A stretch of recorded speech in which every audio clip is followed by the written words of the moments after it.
Let's talk about something called alternative splicing when talking about gene regulation. This is a type of eukaryotic gene regulation where the mRNA has already been produced. There are going to be sections within the mRNA called the exons and the introns. Exons are the actual protein coding regions of RNA. Introns are non-protein coding regions of the RNA. We call this strand that has both pre-mRNA, and this strand that only has the exons mature mRNA. So after the mRNA is produced after transcription, it's going to cut out all of the introns, leaving just the exons.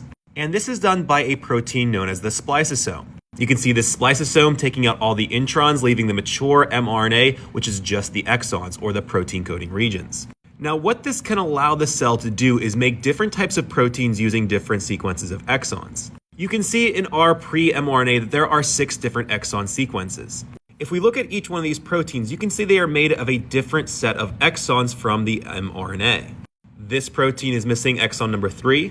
This protein is missing exon number 2 and 4. And this protein is missing exon number 2. Now, it's not really missing that exon, it just doesn't have it, so it's going to create a certain protein with a certain structure and function. Now, each one of these proteins is going to have a different structure and function because they have different sets of the exons. This allows the cells to make different proteins from only one mRNA strand. This allows our genome to only have around 25,000 genes that makes around 100,000 genes, but have over 1 million different proteins since we can have a different set of exons within each protein.